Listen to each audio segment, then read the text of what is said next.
The Dalai Lama is very explicit about what he believes we can and should do, focusing on those born in the 21st century, to educate them, to focus on achieving inner peace.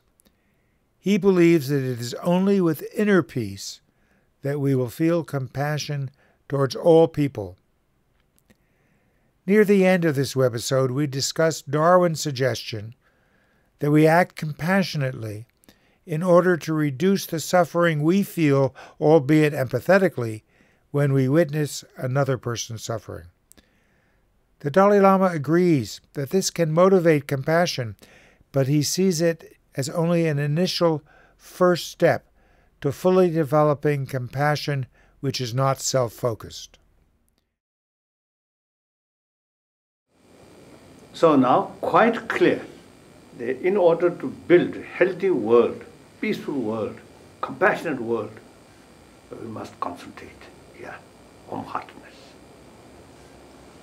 Now, all religions, you see, carry that message, but that message, old method, more is failed. Now we need that. Old method, not much effective. So we must find new way. So whatever way, we must make effort to build happier world. We both may not see real happy world, but we have some experience. Particularly you, I think you witnessed what happened the previous century. Me also, in this part of the world, I also, you see, witness problem. So now we must tell the younger generation. Usually I make this distinction: generation who belongs to 20th century and generation who belongs to the 21st century. Now our generation belongs to 20th century. Now ready to say bye-bye. But our responsibility is to show, to tell the generation of 21st century, according to our experience, just thinking money, money, power, power may not bring real happy world. So must find different ways. Firstly, to bring inner peace. Through inner peace, then genuine peaceful world can achieve. And all these material facilities, material values, with inner peace used for constructive way, full of hatred, full of suspicion. All these wonderful achievements and often become the instrument of this destructive emotion. So there's other choice, right? Other choice. We want no alternative way. So we have to make effort. Good.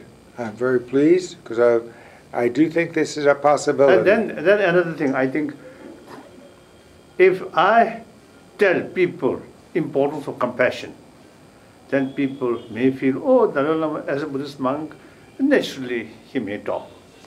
That's the only thing he can talk. Yes. You, scientists, talk more these things through your own experience.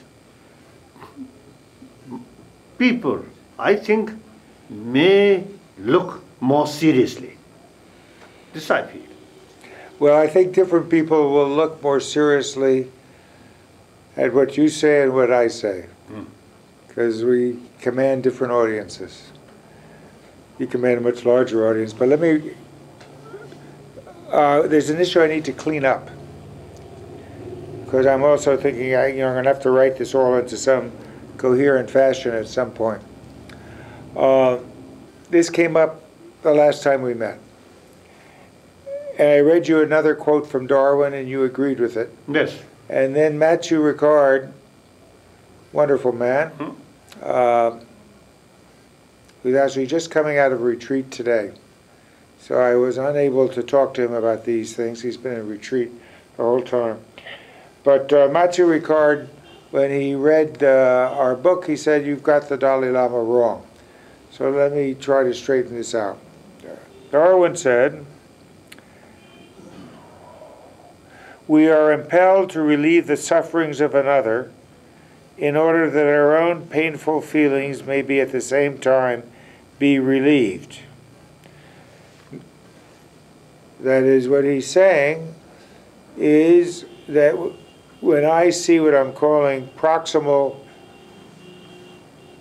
suffering, it makes me feel bad. And I act to relieve that person's suffering so I won't feel so bad. Now, you said, in the human mind, I'm quoting you now, seeing someone bleeding and dying makes you uncomfortable.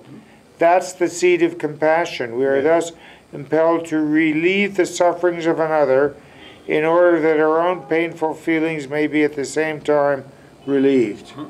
You do believe that? Yes. You do. In ordinary, then shiver, you can't Yes. Yeah, very ordinary, among the ordinary people, or the ordinary way of natural state. More natural state of mind. That means when a person is in some kind of anger, suspicion, fear, then something different.